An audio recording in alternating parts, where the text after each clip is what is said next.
Yeah, thank you so much. Your Excellencies, distinguished guests, ladies and gentlemen, good evening and welcome. Thank you so much for joining tonight's discussion called A Developing Country Perspective on Energy and Water Security, the Case of Pakistan. My name is Zahra Jamal, and I'm Associate Director for Community Engagement at Rice University's Boniuk Institute for the Study and Advancement of Religious Tolerance. We are honored to have with us, joined by video, the Honorable Masood Khan, Pakistan's ambassador to the United States. Previously, Ambassador Khan was the president of Azad Jammu and Kashmir and Director General of the Institute of Strategic Studies Islamabad, one of the top think tanks in Pakistan. He has also been Pakistan's ambassador to the United Nations and to China, chairman of the Organization of Islamic Cooperation, president of the UN Security Council, president of the UN General Assembly, and president of UNICEF's Executive Board. Ambassador Khan's expertise lies in nuclear and multilateral diplomacy, international humanitarian law, and Pakistan's relationships with China, the United States, and South Asia. Please join me in welcoming Ambassador Masood Khan by video. Gabriel Collins, Mr. Dawood Ghazanavi, Mr. Kristian Ulrichsen, Ms. Zahra Jamal. Good evening. I thank the Baker Institute for organizing this discussion on Pakistan's energy and water security landscape and inviting me to speak. The landscape is complex. Let me start with water. Pakistan is a water-stressed country because of a number of reasons. High water withdrawal, water losses, excessive use in agriculture, water logging and salinity, and recurrent droughts. They all contribute to water scarcity. Both ground and surface water is depleting because of overdrawal and irrigation. Pakistan, as a lower riparian country, is dependent on the water flows from the north. A high percentage of water is lost every year because this water flows directly into the sea, unused. Although under the Indus Water Treaty, Pakistan uses 3 rivers, but our overdependence on the Indus River creates vulnerabilities. Add to that population growth and stark challenges posed by climate change. Pakistan contributes less than 0.4% of the global emissions, but it is the 8th most vulnerable country to climate change. This past year, we witnessed unprecedented devastation caused by epic floods preceded by forest fires, glacial melt, drought, and torrential monsoon rains. We incurred losses of around $40 billion because of this catastrophe. Our entire ecosystem is sensitive to extreme weather patterns causing landslides, cloudbursts, and soil erosion. With the help of the international financial institutions, we have initiated reforms for water conservation, transition to modern agricultural technologies, reforestation, wastewater management, and water metering. Governance is most important in this reform agenda. Over the past 10 years, we have taken consistent steps to improve our energy security by building new dams, generating hydro, coal-fired, thermal, and nuclear power. We have also invested heavily in alternate energy, especially solar and wind power. This trajectory is not bad at all. However, we have some chronic problems which need to be resolved to prepare Pakistan for developing its economy at a faster pace and meeting ever-expanding consumer demand. Our problems include heavy reliance on energy imports and inadequate supplies compared to the rising phenomenal demand. In the past decade, we have commissioned more than 10 gigawatt of new power generation and 1 gigawatt of wind and solar power-based projects. Power and gas shortages were addressed. However, the gap is still very wide that needs to be bridged. We need to further diversify our energy mix and decrease our dependence on oil and gas imports by focusing on indigenous resources. Alternate energy, especially solar and wind, is a growth industry in Pakistan and may well be a long-term viable solution for meeting our energy needs.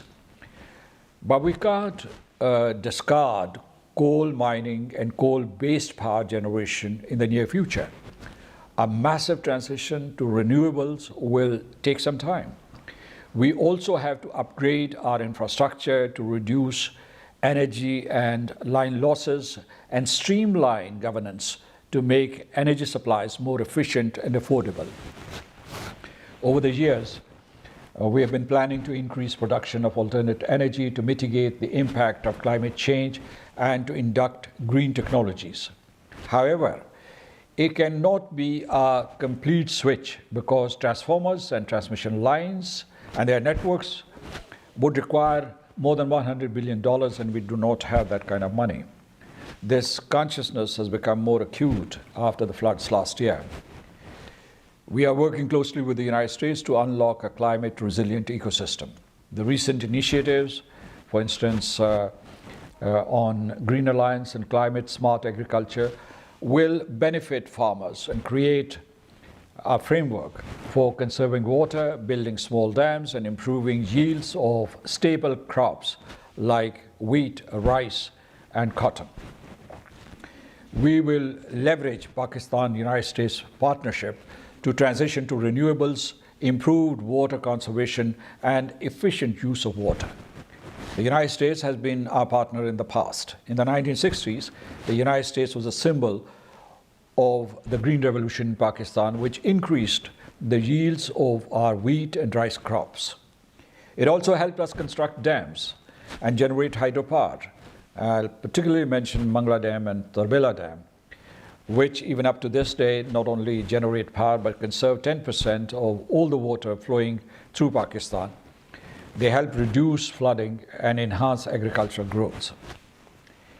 Similarly, Gomal Zam Dam contributes to irrigation, food security, and creation of livelihoods. In the recent past, the United States has also helped Pakistan build wind and solar power projects, which have considerably enhanced our installed power capacity.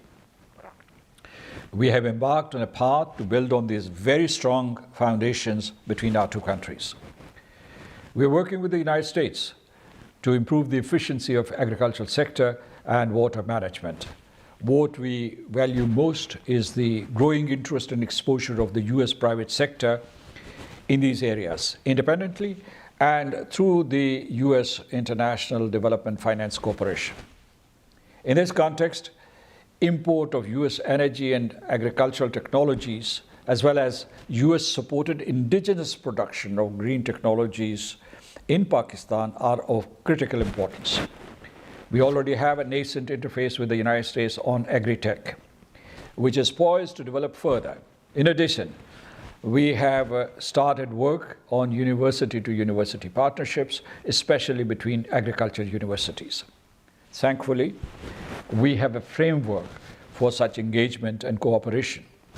This very quarter, we are holding 3 important meetings on trade and investment, under bilateral trade and investment agreement, which is called TIFA, on climate change, and on energy.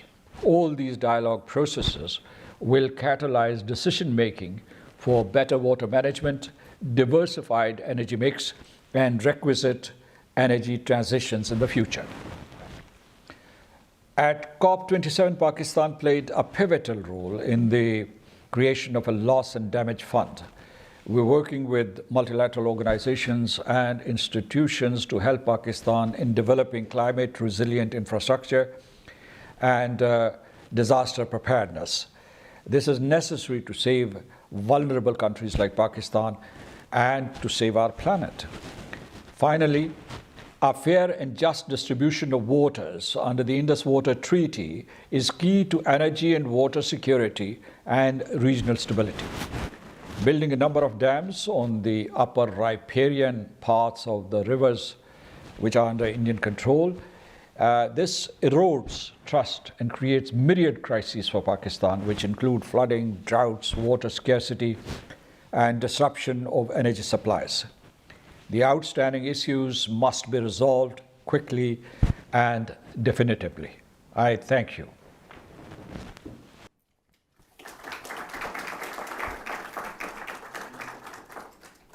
Thank you, Ambassador Khan, for your insightful comments. And now we turn to the evening's proceedings. As the ambassador noted, Pakistan is at the forefront of climate change disasters. Recent devastating floods have affected more than 33 million Pakistanis and caused an estimated $40 billion in damages and economic losses. While Pakistan is facing energy shortages, water stress, and food insecurity, the country's development options are curtailed by difficult relations with its immediate neighbors. How does Pakistan reconcile its energy and water security amid geopolitical turmoil? How does the relationship between Pakistan and its neighbors influence its development and diplomacy? To explore these questions and their broader implications, we have three experts with us tonight. First, we have barrister Dawood Ghazanavi, who is a scion of the Afghan Ghaznavid family, a UK-trained solicitor, and a practicing attorney in Pakistan. He has represented prominent cases in the Supreme Court of Pakistan, such as overseas Pakistanis' rights to vote, Dr. Afia Siddiqui's repatriation case, and the implementation of the Freedom of Information Act of 2017. He is also the president and founder of the Welfare Society of Overseas Pakistanis.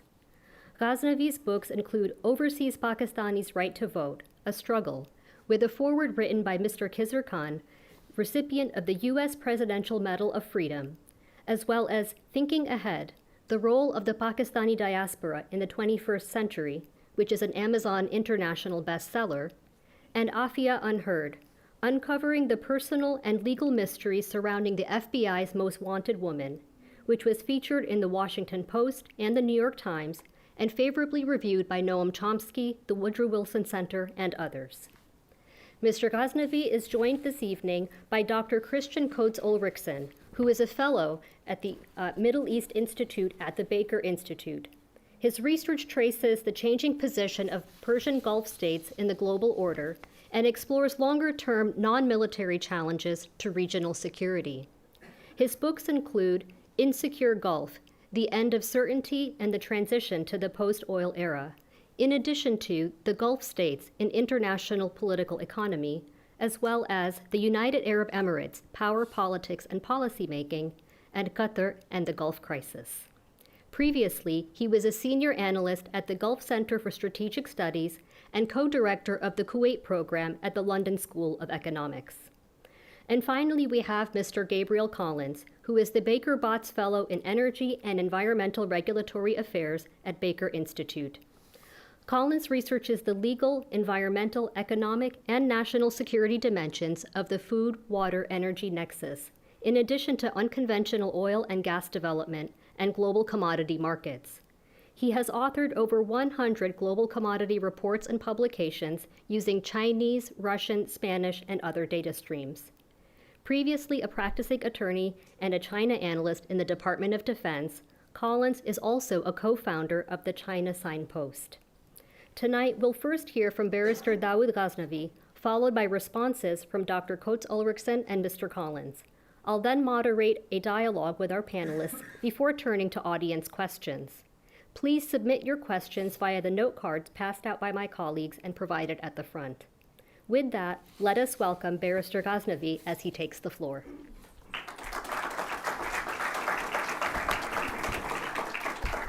Thank you very much, Zahra Jamal. Secondly, I would like to thank Baker Institute for organizing such an amazing event. And secondly, for all you people came today.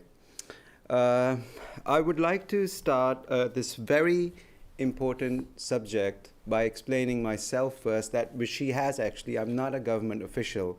I speak on behalf of people of Pakistan. So whatever I will say today, it's my own personal research on the subjects and the process. So I just wanted to make it clear. Before I explain such an important topics, which is water scarcity, and the second is energy crisis in Pakistan, especially the energy shortfall in Pakistan, and plus the biggest problem which we are going to face in the coming future is the gas which we need to get from the region, and we are still struggling for that. So I need to start from the water scarcity first. Before we go into understanding what are the factors which are making water scarce in Pakistan, important thing to understand is that what is the geographical dynamic of Pakistan? When we see Pakistan, we were before partition, Pakistan and India were the same country. After the partition, there were 6 rivers between Pakistan and India, which are called transnational rivers. 3 rivers on the western side, the water control goes to Pakistan, and 3 rivers on the eastern side, the water goes in the control of India. So who decided that the water distribution is going to be like this? After 1948, the first ever dispute between Pakistan and India was only the water dispute. That's why Pakistan approached World Bank. And in 1960, after Indus Water Treaty, what was being decided, which I've explained, that 3 rivers named Indus River originates from Tibet, goes to India, comes to Jammu and Kashmir, and then goes to Gilgit-Baltistan, then to Punjab, and then to Sindh, and to Arabian Sea. Sorry, that's so huge. Then it comes Chenab River. Chenab River actually originates from India, comes to, again, Jammu and Kashmir, and then goes to Punjab. And there's a Jhelum River. It originates from Kashmir, from a Hindu Kush valley. And then it goes to Punjab, and then to, join Indus River at the end. And then there are 3 rivers on the eastern side, which are Ravi River, comes from India, then join Indus River, then it's the Satluj River, which comes from India and join Indus River, and then Beas River. It never comes to Pakistan, but it joins Satluj River and then joins to Indus River. So these are 6 rivers between Pakistan and India in which we have a transnational river. So this is what was very important to understand. Secondly, the important factor is that how much water we get every year. I think we get like 145 million acre water we get every year, and 80% comes from the glaciers of melting and the rainfall. And then the next, how much we get the groundwater every year. It's like 50 million acre feet of water we get from the ground. And then we need to see how much water goes to the agriculture. 90% of the water goes for the agriculture, basis. And Pakistan, some people actually explain that it's not an agrarian land, but some people, experts, believe that it's an agrarian land. I believe it is an agrarian land because 60% of Pakistan, directly or indirectly, economy is connected with agriculture, and 40% of Pakistan workforce is connected with agriculture. So we can say it is an agrarian land. Now, before I go the factors that what are making Pakistan water scarcity, it's very important to understand the indicators that what makes to say that water has been scarce in Pakistan and there's a scarcity of water in Pakistan. First thing we need to see is that what is the relationship between the public, between the population and water available in Pakistan. Well, there are certain formulas in Pakistan, but in the world, what it says is that how much water is available per capita. When we talk about per capita, we can say if each person per capita have over 2,000 cubic meter of water, then the country have enough water. But if you go below 1,700, then it's a water-stressed country. But if you go below 1,000 cubic meter, then it's a water-scarce country. So that's the first indicator if you talk about the relation between the population and the water availability. Second indicator is that how much annually we get water and how much water get withdrawn from Pakistan annually. So the ratio it says that if the annual withdrawal is 20 to 40%, then it's a water scarce country. Pakistan, 1/3 of the water in Pakistan get wasted. So it becomes 30 to 35%. So it becomes a water scarce country in the indicator of withdrawal of the water. Then it's a very important factor and indicator, which is really important to understand, that water poverty indicator. What is this? If you don't have a clean drinking water, it is a water scarce country. So in Pakistan, 69 cities, there was a survey that what is the quality of water. And it says that 80% of water was been contaminated. We don't have a clean drinking water to that average. So these are the indicators that Pakistan have a water scarcity. Now I come to the factors, actually, that what is making Pakistan water scarcity that a big issue. So the first factor is increased in population. Like in 1970, we had 60 million people. Now we have in between 230 and 40 million people, 240 million people. The indicator I've explained to you before between the relation between the population and the relation between the population and the water availability. In 1991, per capita, 1,800 cubic meter feet water was available for each person. And in 2010, it has gone back to 1,000 cubic meter feet. And in 2025, the indicators have been saying 600 cubic meter feet of water, which has been left in Pakistan just because of the population and many other factors, which I'm going to explain. So this is the first thing, the increase in population is a big factor. Second one is inadequate water storage capacity in Pakistan. Only 9% of water our reservoir have a capacity to store. Rest of the water we cannot store. Water holding capacity is 32 days. In international standards, according to UN, you have to have the capacity to hold water for 100 days. India can hold water for 120 days. We cannot, because we don't have enough dams. We don't have enough reservoirs to store water. So that's another factor. We don't have adequate water storage capacity. The third one is poor water management. That's a big factor. I mean, in Pakistan, if you see that there's in 1990, there was a report that Pakistan is one of those countries where we have a huge water theft. We have before the partition, we have this very strong canal system in Pakistan, stored by the British. Then afterwards, we haven't made such a strong infrastructure where we have now, what we are facing is a lot of leakages, seepages, and there's a lot of evaporation issues as well.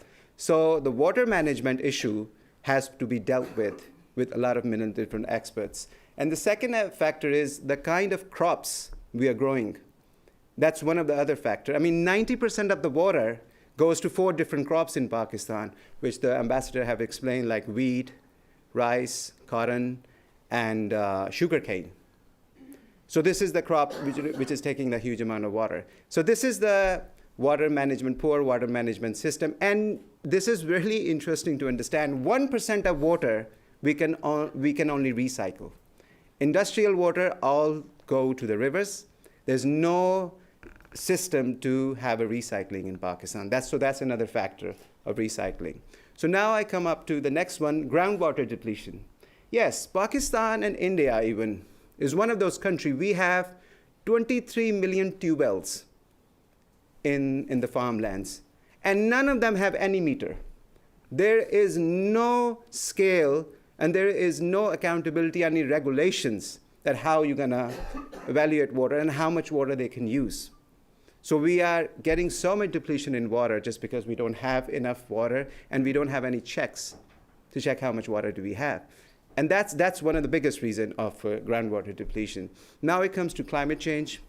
I mean, the president ambassador have explained a lot about climate change, but the biggest thing is that if you see, because of the climate change, in Pakistan, 80% of water we get between April and August in these 4 months.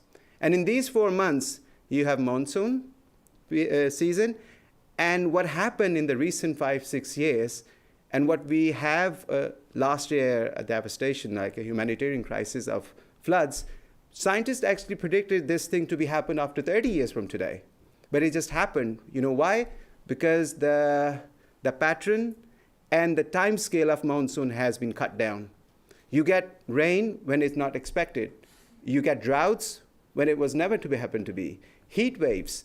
In Sindh, Balochistan, a lot of different spots, you will see there is a lot of heat waves and droughts. And when you see Indus River, which is one of the biggest rivers in Asia, when it comes down to Sindh, it becomes the size of the canal. This is what is happening. So these are the 5 factors which is actually making Pakistan, water scarcity issue. And now the president have, the ambassador, have explained about the dams by the Indian in the Jammu and Kashmir, I mean, there's a concept about, we call it like hydro diplomacy.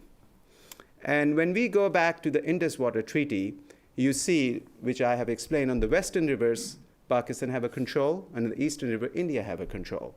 So in that aspect, we always had issues with India that they are building dams on Pakistan rivers. There were two very important cases in the international scale. One was Kishan Ganga Dam, and then there was another Baglayar Dam. Kishan Ganga Dam was been made on the Indus River, and the Baglayar Dam is been made on the Chenab River. Well, Pakistan have raised the issue that we have the problem with the design of the dams, because what they do is that they divert the water from one tributary to the other tributary, in which case millions of acres of water Pakistan is losing from its river. So these two issues were being placed before the international forum like arbitration. Unfortunately, which I really believe as a lawyer, we cannot put enough effort in our legal stance to make our stance stronger, but still the issue is going on. And there's also other accusations that India are building many other dams without the notice of Pakistan. So this is what is happening. So when you talk about the hydro diplomacy between India and Pakistan, 2 years back, India striped off semi-autonomous status of Kashmir. Now they have the full control on the Pakistani border, and there is no talk. How we can have diplomacy on hydro?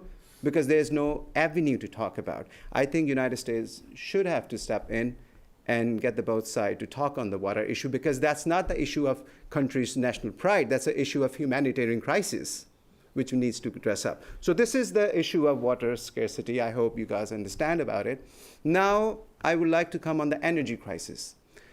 When I talk about the energy crisis, I will divide that into two aspects. One aspect is, why do we have energy shortfall in Pakistan? That's the first thing. Secondly, I will explain why I believe, according to my understanding, that the gas which Pakistan is going to run after 4 or 5 years, which we usually have, how are we going to get that gas?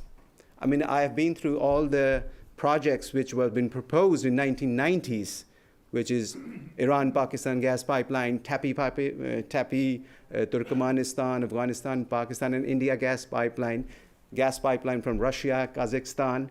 Nothing has been materialized yet. We have to get expensive gas from Qatar, which Pakistan have. If you see recently in the last 2-3 days, we have 20 hours load shedding in Pakistan because we don't have the money to buy gas from Qatar. So let's start with an aspect of why do we have energy shortfall in Pakistan? I mean, they say that in 2024, they made up a plan that in 2025, how we're going to have energy in Pakistan. So what they predicted was really interesting to understand. They said that in 2008, we're going to have Iran and Pakistan gas pipeline. In 2013, we're going to have a TAPI gas pipeline. And then a little bit, we can get LNG and we'll be fine. But now today, we are under the darkness because there was no plan being implemented, or even they tried. So now I would like to explain that we have the capacity. Last year, in 2022, it was been said that we have the capacity to produce 42,000 megawatt energy in Pakistan. But how much we made last year? Nearly 30,000? No, sorry, nearly 23,000. And what was the need? 30,000. So we have a shortfall of 7,000 to 8,000 megawatt of energy shortfall. So that's the thing. So what are the sources of producing energy in Pakistan? I mean, we produce energy through thermal, 60%. 20% or 22% we go for hydroelectric. And then 12% we go for nuclear. And then the new one, the renewable energy, like solar panels and wind, which is a really small ratio. So when you go for the thermal one, we have 3 different sources, fossil fuels. First one is oil, which we normally import from Saudi and UAE. From Saudi, you get crude oil, and from UAE, you get refined oil. When the market goes higher, obviously the pricing is going to go higher. So that's and it was in 2008, it was been said that Pakistan did found 360 million barrels of oil. But due to security reasons, no one is going there to extract it. I mean, there was a try in 3-4 years before. That was one of the things. So now I come on to the gas. Pakistan in 1950s was one of the 5 countries who have the huge resource of gas. But unfortunately, we use all that gas for domestic reason. We didn't store that for industrial reason, which we could have planned. But now, since 2008, the gas has been depleting. And in 2015, we had to start importing gas. And now the time has come where 23% of gas we have to import. And in the next 10 years, you need 62% of gas to be imported. How are we going to do it? That's a huge challenge. In 2022, in July, we had to get a LNG gas, 10 cargo shipments from Qatar. But unfortunately, the war in Ukraine make the gas price skyrocketed. Biggest investors in European country, they were ready to buy any price of gas in LNG from Qatar. Unfortunately, we couldn't buy the spot shipments, due to which we have this energy shortfall in Pakistan. So when we come on to the coal, coal we used to import, and we have, thanks to CPAC, which gave us these coal energy plants.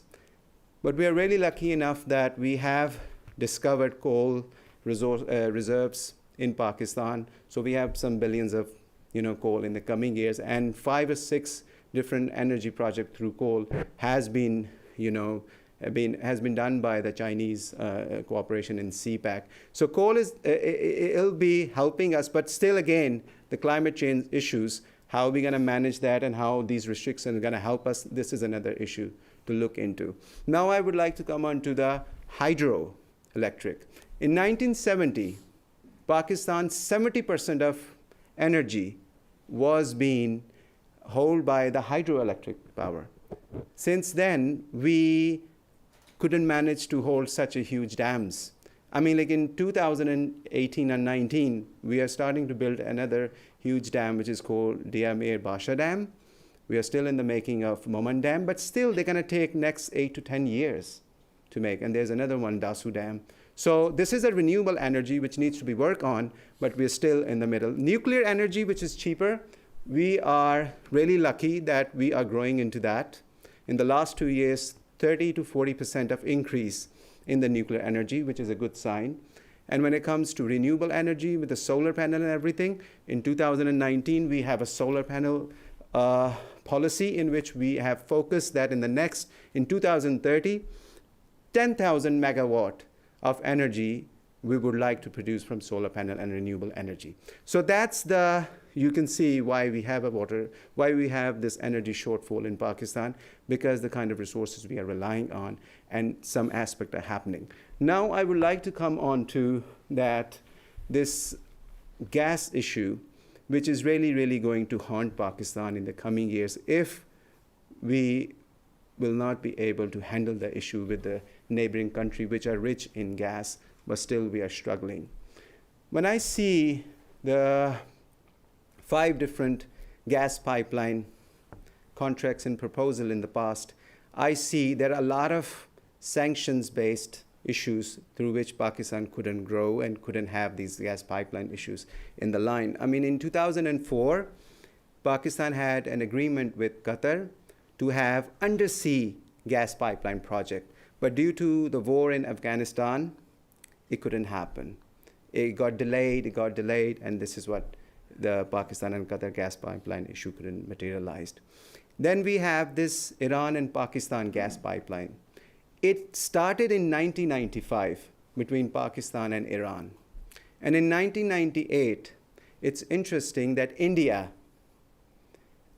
get into the contract as well. Then afterwards, as we all know, that in Afghanistan for the next full decade, there was a very strong, situation over there, which we couldn't continue the process. Then in 2008, interestingly, India tried to engage China to have that gas pipeline through India. But during that year, India had a civil nuclear agreement with America, so they get off from the contract. So there was only Pakistan and India who have been left. In 2013, after a long efforts by Iran, Pakistan finally signed a construction contract with India on the gas pipeline. Iran, sorry. Yeah, so what happened that in 2015 or 16 somewhere, Iran started constructing the gas pipeline. Pakistan was still, hesitant to start. And in 2017, Pakistan Prime Minister actually said that due to US sanctions, it's getting harder for us to continue. And then since then, we are still in the middle of Iran-Pakistan gas pipeline. So when we talk about the next one, the TAPI gas pipeline project, it's the similar like in Iran in 1995, one of the Argentinian company called Bridas, they contacted with the Turkmenistan government to bring gas from Turkmenistan to Afghanistan, then to Pakistan, and then to India. And then another American company called Unico, in alliance with the Saudi company, they jumped in and they gave the proposal as well. Then afterwards, all this Taliban government and all these insecurities over there in Afghanistan, but then 9/11, everything happened. Then in 2008, all four countries, Pakistan, Turkmenistan, India, and Afghanistan, all the prime minister, they joined again, and they signed a contract that we're going to have a gas pipeline. Then again in 2015, Turkmenistan finally started constructing the gas pipeline. In 2019, Afghanistan took an initiative to start the construction, but Pakistan, again, we didn't have the financial assets. We asked for Asian Development Bank to help us to do it. But now, when the Taliban government have given a statement 2-3 months ago that they are ready to work on TAPI, but unfortunately, the Asian Development Bank has been saying that first the Taliban government have to be recognized by the US, then we can continue. So this is one of the financial issue we are facing in that aspect as well. Now, in 2015, Russia came up with a proposal that they can send us the LNG gas to the Arabian Sea, and from there we can have north-south gas pipeline, like the pipeline they're gonna construct for us from Karachi to Lahore. But in 2019, again, one of the company by Russia which was been involved got hit by US sanctions, and that process has not been done yet. And then again, one of the Russian energy giant, Gazprom actually started one feasibility report to have offshore gas pipeline project, which is going to come through the Central Asian countries to the Middle East and then to Pakistan. First, they tried to do through Iran, but again, the US sanction. But this is the feasibility report still going on. With oil, very recently, Pakistan have agreed to have an agreement with Russia to buy oil in March. So this is the situation for Pakistan in the coming years, that we are still looking for gas. How are we going to arrange money to buy LNG because of the crisis of the world? It's a huge issue. I believe that many issues which is happening. I had the opportunity to meet Pakistan ambassador before this program with my director, Imran Igra, last week to ask him that what America can do in this issue. I believe that America should step in to see this is a basic human need. Gas is a basic human need. It has nothing to do with politics. So America have to come forward. And I am so privileged and honored again to explain you guys. I hope you understood. I really need a water now. And I thank you very much.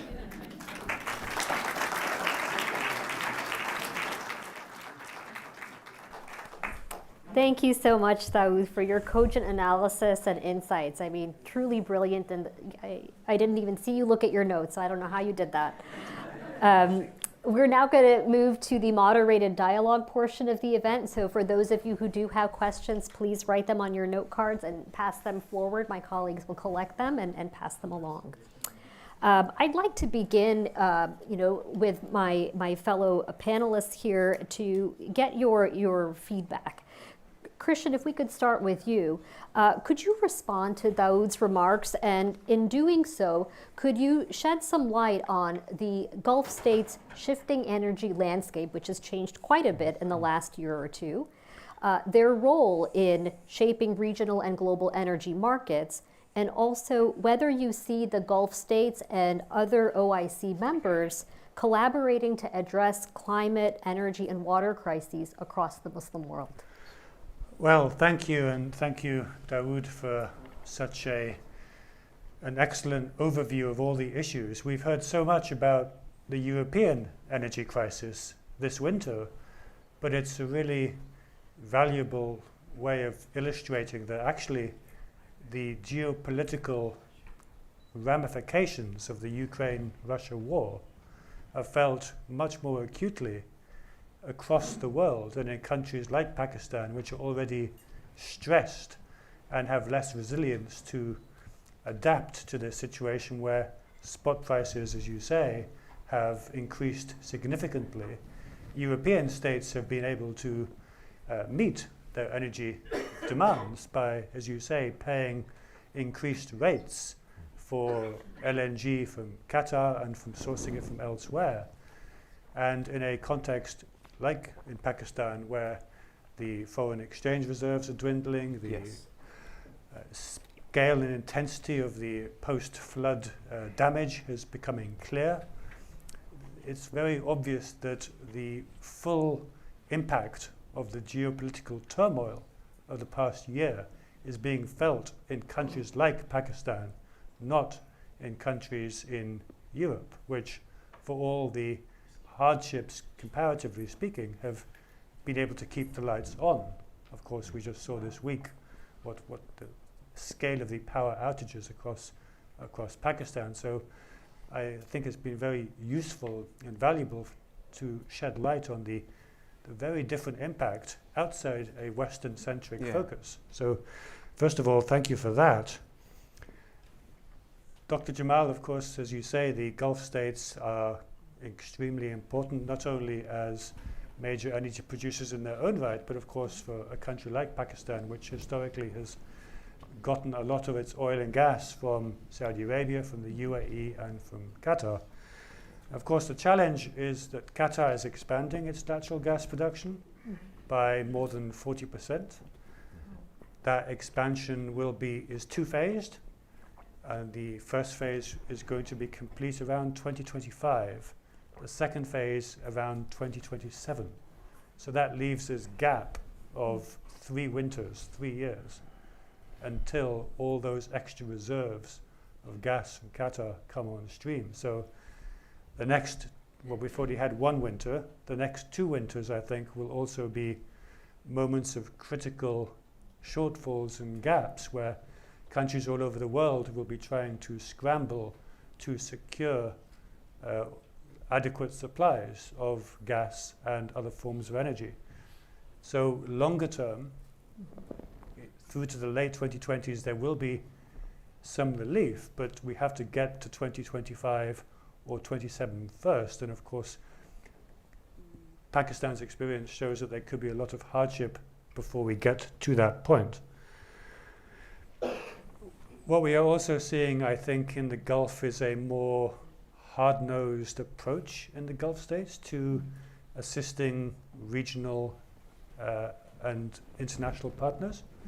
We just saw last week the Saudi foreign minister speaking at Davos at the World Economic Forum, expressing the view that Saudi aid will now be much more conditioned on economic reforms, on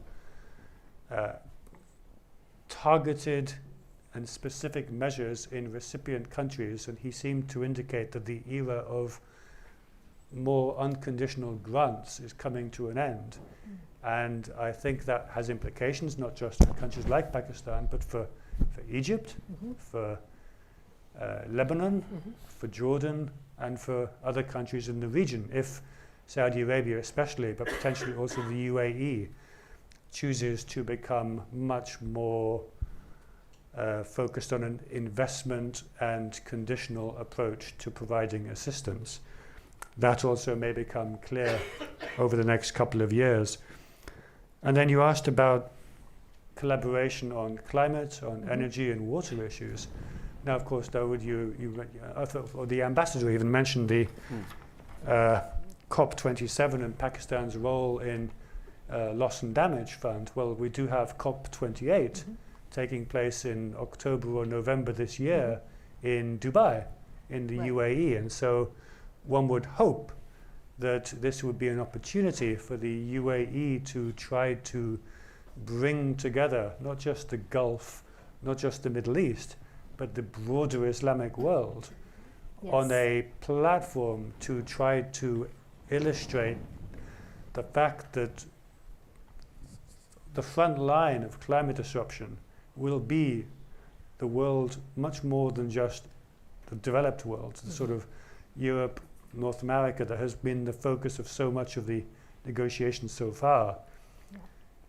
If we can provide, or the UAE can provide a platform and involve developing and emerging economies around the world in a solution, in a debate and a dialogue on issues like climate financing, on adaptation measures and mitigation, that could be one of the ways forward to try to involve a much wider set of players than hitherto has been the case. And so I hope that that is something that the organizers of COP28 take into consideration, and that countries like Pakistan will be fully represented, if not only on the unilateral level, then through international organizations like the OIC, for example.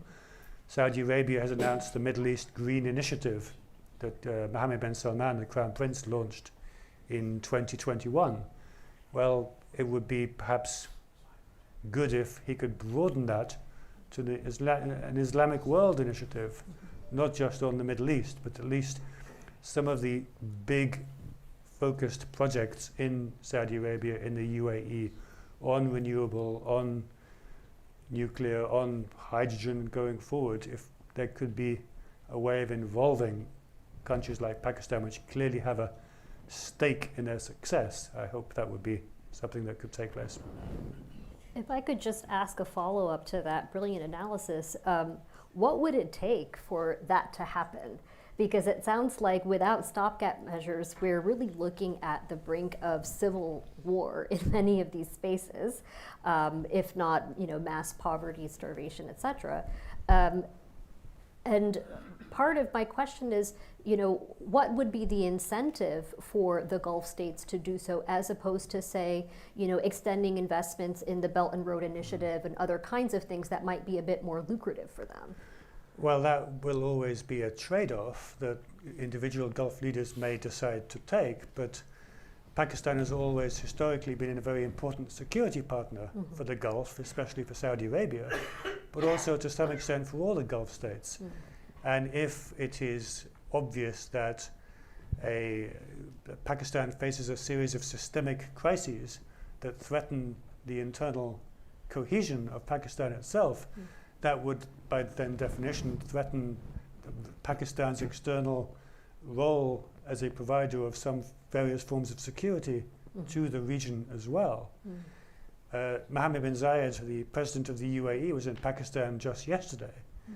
And there have been visits recently by the Pakistani Chief of Staff to Saudi Arabia, to the UAE, at the beginning of this month. And so one can imagine that they are at least talking about measures, which may be stopgap measures, as you say, but measures to at least prevent some sort of implosion or collapse, to at least allow things to keep going until a broader framework for involving or kind of moving beyond some of the most immediate challenges can be made. Wonderful, thank you. It's a really volatile set of issues. Gabe, I'd love to hear your thoughts on Dawood's presentation, and if you can share to what extent you see the energy, climate, and water challenges in Pakistan being particular to that country or region, and to what extent they're generalizable. So I'll give a very brief verdict on his remarks, as if I ever have a case before the Supreme Court of Pakistan, I now know who my advocate will be. So we're all set on that front. In terms of the food, energy, water issue, the situation that we see in Pakistan right now is something that is quite generalizable across a lot of, and it's something that goes far beyond the Muslim world. I mean, these are issues in India, these are issues in China, as we saw this summer in a huge way with rivers that hadn't gone dry for decades going dry.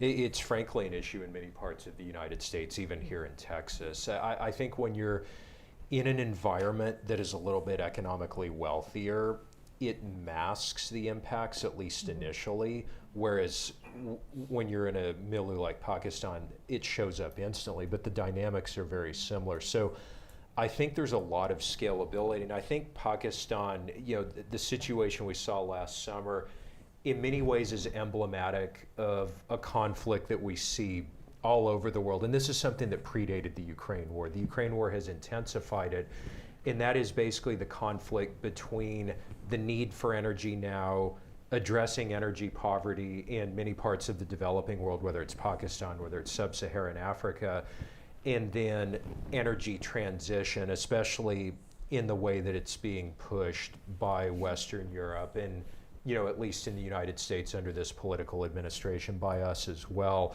And I think this is going to be one of the, certainly during the next 2 years, one of the things that I think really shown through both in your remarks and in the ambassador's remarks as well, as there's a desire for the United States to be engaged. One concern I have as we look at this, and I agree with that sentiment, is the mismatch between what Pakistan needs to survive now and this very climate predicated world that a lot of US policy is based on, that's looking forward to 2035 or 2040 or 2050. And it's sort of like the announcement in an airplane where they say, well, put on your own oxygen mask first, because you have to survive today before you can go help and do all these other things. And I think we're in this position now where there are things that probably need to be thought about and things that could be done. And some of the first ones that come to mind when you look at Pakistan's situation is, as you're describing the energy situation and some of the things I read in advance of this, at least a couple of really big kind of technocratic problems jump out. One is the scale of the grid problems. You can have the best power plants in the world. If your grid doesn't work, it's like having a 500 horsepower sports car with a cruddy transmission. Well, guess what? You're not really going to be able to drive very well. So dealing with the grid issues, and there's a couple ways to look at that. One is you fix the grid. The other is you maybe start thinking about a different, more distributed power model where you may still use parts of the grid for some things, but you may have industrial consumers. And we've even seen this to some extent in the US and Europe. They'll de-grid themselves a little bit. But how do you do that in a way that's low carbon? That's a huge challenge. Wind and solar don't have the energy density. You're not going to build your own personal hydro plant. I think when we think about some of the small modular nuclear technologies, you could very much imagine an industrial park with an 80 megawatt reactor powering it. But when we step into the world of implementation, that's something that's far from simple. We haven't yet proven the technology here, even in the US. We're starting to test it. I think Pakistan is in a different boat with nuclear than a lot of other countries struggling with energy poverty because, and I don't mean to sound crass here, we'll have less of a discussion about the proliferation risks because it's already a nuclear weapons state. We've already crossed that line a long time ago. And so you may be in a bit of a special boat there. The challenge with your coal reserves is that's a resource that really begs for scale when you're developing it. When we look at the places that have really made coal electricity work, if you look at the United States in the wake of the Arab oil embargo in the early 70s, you look at what China's done over the last 20 years, you look at what India has done, it's always scale, scale, scale, where you have hyper efficient units hooked into the grid and you just push big time base load power. And so there's a real conflict there because I just in part described a distributed model to you and then I say, well, but unfortunately your many billions of tons of coal maybe don't lend themselves as well. So I don't think there's a simple, clear answer. I do think one thing is a policy thrust for Pakistan regardless is the more you can decouple your domestic energy situation from globally priced commodities that force you to bid against Western Europe, against Japan, against South Korea, the better off you are. But trying to combine that with energy density is tough. And I think, frankly speaking, it does start to push you toward nuclear fairly quickly. And so there's a lot more we could talk about, but I see this big stack of questions. I'd say we get right into those. Thank you, Gabe. Dawood, would you like to respond? No, actually, I learned a lot. If you will agree to be my lawyer if I ever in Pakistan. If you're held up, we'll see your mug on the, We'll try to on the avoid that, news yeah. and know who's behind it all. Well, great. Thank you so much for those amazing insights and also for that advice. Before I turn to the audience questions, I'd like to pose a couple of broader questions to all of you, to whomever would like to respond. The first revolves around the uneven experiences of social groups in these kinds of crises. So here I'm thinking about rural women who play a critical but undervalued role in their families and also in the rural and national economies. So for example, a 2018 UN Women report, for example, notes that 67% of working Pakistani women are in agriculture, but 60% of their work is unpaid. Women farmers in many countries have difficulty in accessing agricultural support services, extension services, etc., because of social norms that restrict their access to education, literacy, and also mobility. Globally, we saw during COVID these challenges being compounded by increasing rates of abuse, poverty, food insecurity, unemployment, and human trafficking, not only of women, but also of children, minorities, and the rural poor. Climate change is also expected to is projected to intensify these trends. What can we do to support these vulnerable groups whose societal contributions are often unrewarded and whose suffering may grow exponentially during crises like COVID and climate change? Yeah, with the female issue, like you have explained about in the agriculture world, I have been really privileged enough to be part of one of the cases in Supreme Court in Pakistan about land reforms. So when we read about these cases and these case stories, majority in Pakistan families, which belongs to a farming world, they work as a family unit. They don't work as individuals in the farms.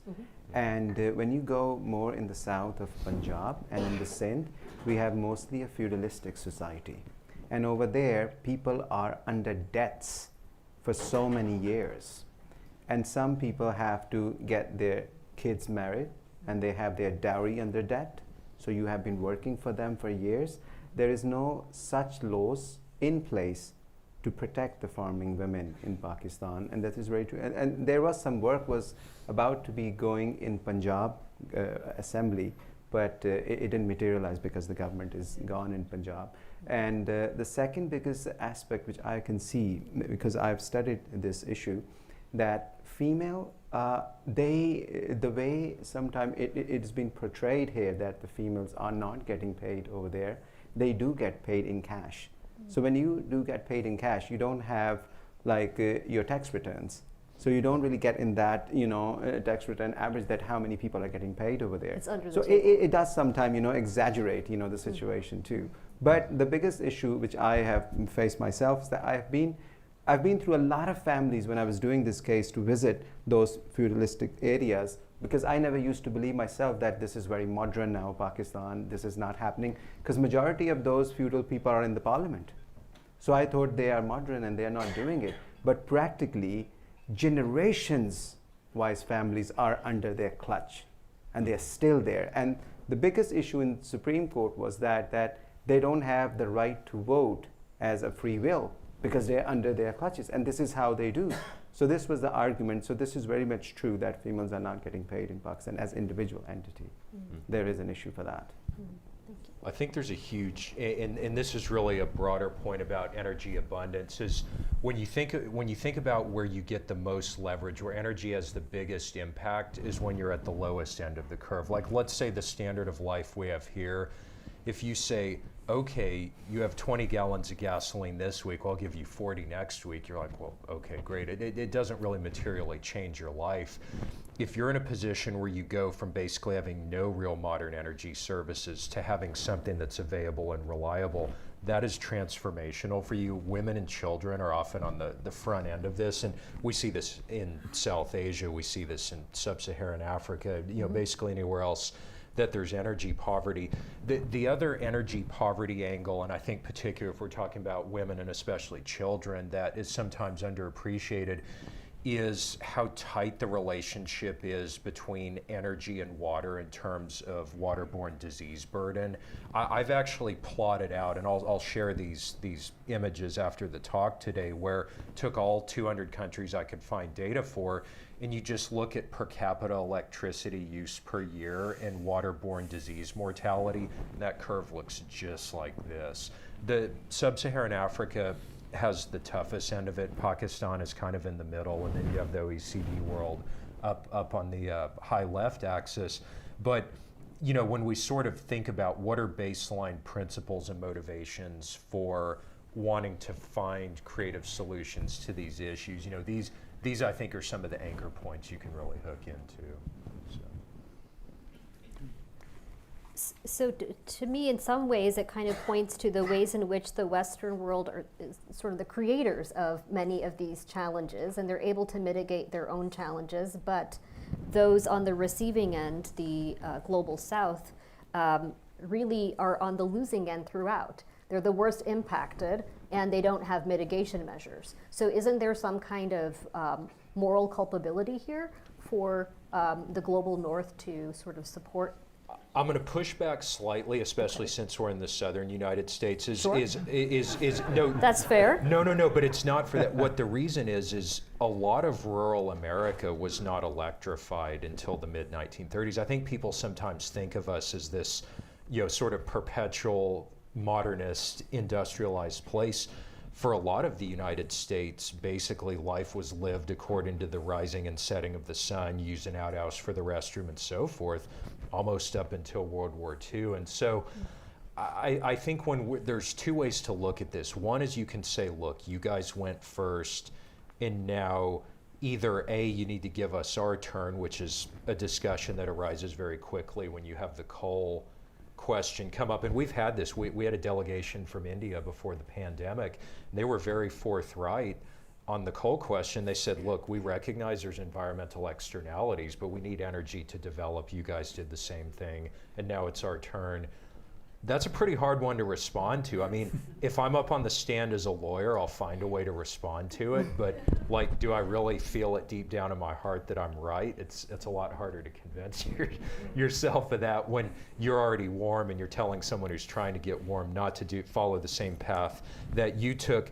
My concern with a culpability discussion is if you approach it that way, you immediately put the other side of the table on the defensive, and that's never space for productive negotiation. This is part of the reason why I frame this. There's nothing about this, that I think that's propagandistic or so forth. You really want to emphasize the abundance part, and you want to try to emphasize to the extent possible, and I think this is far easier said than done, the opportunity dimension. For instance, if we look at Pakistan, I think, frankly, a lot of China's Belt and Road activities there, if you look at the China-Pakistan Economic Corridor, have not gone according to expectations. And so one of the things that we really have to be clear-eyed about if we're sitting in it, especially if you're either a United States policymaker or you're potentially advising them, is, okay, we very clearly recognize the gravity and the scale of the problem here. We see another sort of mega terrorist state that's tried to engage here and has failed pretty badly. What, if anything, can we do differently to have an outcome that's successful and politically justifiable in our own domestic context? Because that's essential for being able to sustain something, but that also delivers desirable results for the people and the place that these activities are occurring on the ground in. And again, there's not a simple answer, but I think that's the kind of framework we have to use approaching this. Great, thank you. I think that's fair. My next question really revolves around polarization among institutions and individuals. So we know that public-private civil society partnerships are really crucial to addressing shared challenges like climate change and COVID. And during the pandemic, we saw that sometimes political, religious, and international authorities are working at cross purposes. Maybe there's a bit more competition than collaboration. And that in addition, we'll see conflict, constrained resources, and systemic inequities actually exacerbate social polarizations on the ground. In multiple countries, for example, religious and ethnic minorities were blamed or even attacked for spreading the virus, including here in the US. As extreme weather events create millions of climate or conflict refugees and internal migrants, we can predict similar trends. In order to better mitigate climate crises and social conflicts in the regions that you all study, what levers can we pull and what bulwarks can we put in place to foster cooperation for the common good among diverse institutions and individuals? In other words, how do we save the world? Well, there was one, during the COVID, there was a huge problem in India when people were being attacked, being as Muslims, that you are the cause of this COVID. And they consider that as a jihad against the Hindus. I mean, this was just kind of slogans were being very prevalent in India. And then afterwards in UNICEF, which I have studied, that they came up with some multi-religious sort of COVID-19 initiative where they started giving information to different countries to start organizing in their religious sermons and in their religious, even in the schools, to explain that this is one of the pandemic. This is not something man-made creation. And I have seen that in Pakistan, we don't see that of a huge issue on that aspect. I mean, people were, we love to conspiracy thing, but at that aspect, because everybody was affected, so I think it was much lesser on that aspect. Secondly, but we had this effect from India, which I could feel it was really high. Every other day, because of social media, we could see the videos that any Muslim religious guy with a beard getting beaten up in India, that you are the cause of this issue. So there was a huge problem in the region, but it was really unfortunate that at that time the issue wasn't really raised at that process. In Pakistan, one great thing happened in the last government. We had the government initiative which was called Clean Green Pakistan. So in this initiative, what they have done is that the government tried to engage the people and the private sector, in which we have 5 different aspects to look into. One of them was clean drinking water, that everybody should work for having a clean drinking water, because that's why in many overseas Pakistanis give a lot of donations for clean drinking water in Pakistan, since after that, this has been started. Then there was another issue, sanitation, because in Karachi, if you can see only the city, we still have the old drainage pipes for rainfall, and they're still in the process to be changed. It hasn't been done yet, but the process is going on. Then afterwards, it was hygiene, how to stay clean. This was the biggest thing, happened in Pakistan, that we have to be clean enough, in the society. And this was the message by many international NGOs, because we have some problem going on with that aspect as well, but that's a separate issue. So then there was another one, which was the last one. It's not coming in my head, but it came in my head. It was solid waste management. This is the biggest thing, we are trying to work on. And I'm really happy that many international organizations which I have met recently, they're ready to work in Pakistan on that aspect, because we have a lot of pollution. We have a lot of waste. We can produce energy out of waste as well. So this is what I see a really strong hope. But let's see what the current government do with that. Great, thank you. Yeah. I think trying to devolve involved more down to the community level. And I say this actually based on what we've seen in the last few years in the United States is, like, you look at our federal politics and there's times you're just like, man, how can we still function as a country? I mean, you have extreme polarization. It's hard to get things done.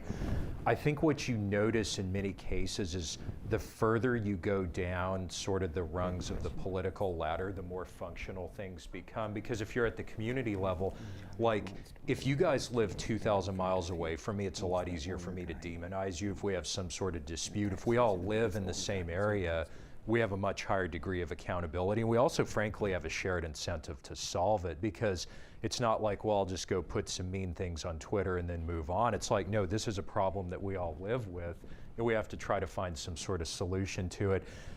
You know, I don't know how directly applicable that is, for instance, a Pakistani context. I suspect there's a fair amount of transferability. The one thing I think is tough with this, and especially if you're thinking from like a US government assistance perspective, is how do you engage locally without the higher levels of government getting really nervous that you're cutting them out or potentially doing things that erode their power base? And I think that would probably be one of the bigger challenges to this approach. I don't know if you have anything. We're going to have to find it. Yeah, you look. Thank you. Thank you so much, Gabe. I apologize. I was detained for a moment. We're going to now move on to audience questions following this really rich conversation. And while Dawood finds one in particular, I want to share one that came in actually from the Honorable Joanne King Herring, Honorary Consul at the Consulate General of Pakistan here in Houston. She asks about TAPI, the Trans-Afghanistan pipeline, which you spoke about extensively. And she wants to probe a little bit further, asking, how can the geopolitical situation be handled in order to move forward? What would it take to make for a reciprocal relationship between the US and Pakistan regarding Pakistan's current challenges? Gabriel is expert in that, because he gave me the answer before. You know, I wouldn't call it an answer. I think it's more of a way of thinking about it. The challenge, if you're looking at TAPI, and I think there's a reason this project has been on the board for so long, is crossing Afghanistan is going to be very, very tough, and especially now. I think the model I would use, or maybe the loose analogy, is you think about the consternation that arose when the idea came up of building oil and gas pipelines through Myanmar with the military junta in charge there. That problem is magnified tenfold if you're dealing with the Taliban. And that's just one level of problem. The other level of problem is the security aspect, because how do you really trust them over time? One, to hold up their end of the bargain, and two, given that we see a model in Afghanistan of sort of these localized, almost quasi-warlord power bases, what is to deter local leader X, Y, or Z from potentially manipulating or holding the line hostage or somehow blackmailing you once gas is flowing and there's actually dependence on those deliveries? So that project is challenging. I think purely, and I'm going to hedge my words a little bit here, if you're looking just from a market and molecules perspective and you're not thinking about sanctions regimes, a project bringing Iranian gas might make more sense, but I caveat this for a couple of reasons. One is obviously the sanctions. Secondly is I don't actually know how much that would cost. If you're building from the Iranian offshore fields, the North Field and the South Pars Field off of Iran, they're the same. It's the same gas deposit. So you're effectively tapping both sources of gas. What I don't know is how much that costs, and depending on what volume you're delivering, what kind of unit cost that is, and how it compares to what LNG has sold for and what some of our projections are moving forward. And I think one of the things that makes this a little tough, it's already been alluded to in the discussions, is we have more Qatari capacity toward the back half of the 2020s likely to come online. There's other places in the world, if gas prices stay high, that look attractive. There's our own Gulf Coast here. Everybody forgets that the US, you know, sort of month to month can be the world's biggest LNG supplier, and there's more projects slated. The other big elephant in the gas room is what do the Russians do with the volumes that Europe is not taking now? It's an amount of gas that is currently homeless. It's roughly equivalent to what Qatar produces in a year. If the Russians somehow found a way to turn that into LNG and move it along the Northern Sea route, for instance, that may totally change your market pricing expectations in a way that a pipeline that could take many years to build suddenly starts looking less attractive. And so it's very dynamic. This was, I guess, a long-winded way of why I was kind of gently steering you toward nuclear. That's something to look at. But it's multivariable calculus. It's way complex, and there's a lot to think about. Just to add on your points about Afghanistan and the local difficulties, we can see that happening on a daily basis in Yemen. In Yemen, for example, you have LNG facilities on the south coast, which have been shut down for well over a decade. Again, precisely because you have different warlords, different militia groups, including the Houthis, controlling different parts of the upstream facility, the reserves, and then, of course, the pipelines to the coast, and then the facilities on the coast. I mean, just this week we had the Houthis launching attacks on some of the loading facilities when there had been hope that some of the first shipments would actually be made. So Yemen's experience, which doesn't augur well for any quick resolution, can show just how a breakdown of political authority can have these long-lasting consequences, as you say. Exactly, and ask yourself if you want to be the Pakistani industrial facility or power plant on the far end of that pipeline with all these things going on in between is probably not. Thank you so much. This next question comes from Mr. Javed Anwar, who would like to know a bit more about horizontal oil and gas wells, and I presume sort of the... I'll tell you later. Okay, please. I'm an oil man. I do horizontal drilling in Permian Basin. I lived there since '76, and most of the oil companies were producing vertical wells. Vertical means you go straight. Now the new technology is coming, it's very expensive. There are 5 different horizons. So what you do, you come up to the top and then you angle that well and you go 2 miles. The reason is this: the reservoirs in West Texas, Pakistan, most of the, unlike Saudi Arabia, Middle East, in Saudi Arabia you can flow 100,000 barrels of oil because of water drive reservoirs. But like in Pakistan, even in West Texas, we used to drill these wells, vertical wells, frack it, it produced 50 to 150 barrels a day. Now what we do, we go 2 miles straight like a highway, and we frack and perforate every 50 feet. These wells come in about 2 to 300,000 barrels a 2 to 3,000 barrels a day. They come on a very rapid decline, then they stay there. Permian Basin, everybody was leaving in the late 90s and early 2000s because we thought we have discovered all the oil. But then the independence started with the major drilling, especially the major horizontal drilling started north of DFW. Those wells were Chesapeake and other people. That's where the technology came to West Texas, especially Pioneer, Endeavor, and Diamondback are the pioneer in this industry.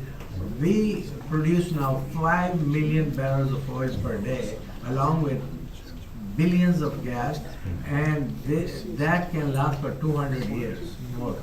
We are contributing about billions of dollars to the state treasury by severance tax. This is the same thing needs to be done in Pakistan. When I went there last year, I was invited by the Prime Minister and by the Bajwa.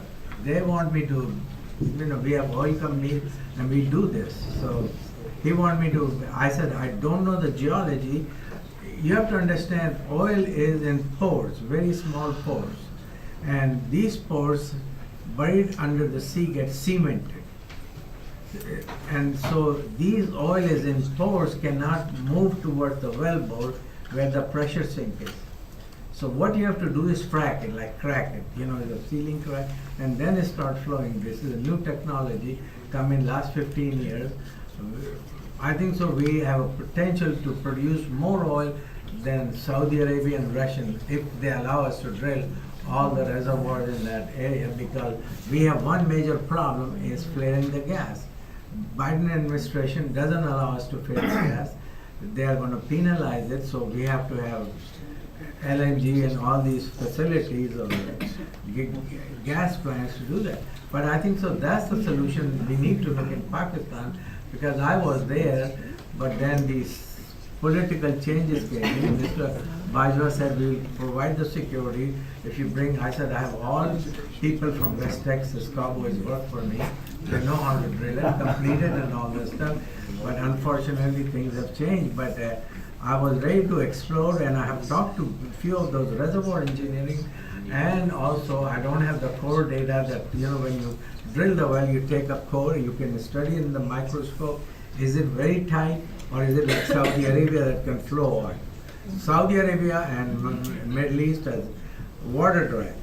In our Pakistan, West Texas, other areas is solution gas. Solution is like a Coke bottle.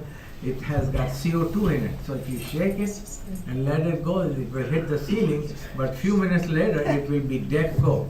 It won't move. Same thing happened in reservoir like Pakistan, West Texas, other places, that gas is gone. Gas is the energy. So you have to re-inject gas in some areas. But the best way to do is if it's a tight, very, very tight sand or limestone and all that stuff, you need to go straight in that formation that goes miles and miles, just go straight within that formation and frack and complete every 50 feet. I remember back in Sorry to interrupt. Do you have a question for the panelists here? Or? No, I'm just trying to educate you because this is where the answer to the Pakistan energy solution is. Yeah, I really appreciate that, and perhaps you could take it offline if you don't mind, if that's all right, after the session. Well, thank you so much for sharing that wisdom. I think that's the answer to. Yes, appreciate that. That's. And it has developed like a booming oil field. Yeah, that's very inspiring. This opportunity. Hopefully, it will come to pass. That's a solution for Pakistan if it can be confirmed they have shale gas and shale oil. Thank you so much. Thank you. I'm just going to pose one final question from the audience, which is an amalgamation of many, many in this pile. Folks really want to know about domestic policy in Pakistan. What is the role of the government in having created these current crises and now in solving them? Is there a commitment, a prioritization, of addressing these things, or is there really an over-reliance on foreign investment to kind of solve their problems? That's what a lot of folks have been asking. If Bill can weigh in. Honestly, I would not go into too much detail. I would just simply say political instability. That's it. Nothing else. We have all the expertise. We have every country to invest in Pakistan, but we don't have any political stability. That's my only answer to that. I don't have to go back to Pakistan anytime soon, so I'll be somewhat more blunt. So I agree with you. I think one of the biggest things that part of the government could do, and by the part I mean the non-technocratic part, would be frankly to stay out of the way and stay out of the process. It's clear that there's a reservoir of technocratic expertise. I mean, the somewhat un-PC, but I think very relevant example that you can look at is if a country is able to build a nuclear weapons program almost from the ground up, despite massive opposition from multiple other countries, that tells you there's a real reservoir of domestic technical talent that's available. But this talent, in the impression I've had from some of the preparatory work before our talk here, is this is consistently stifled by political appointees that have their own agendas and things they're seeking. The above ground factors matter so much. I think this goes to Mr. Anwar's question as well, is you can have the best geology on Earth, but if you can't get the above ground right, then it's largely for naught. So. Thank you so much.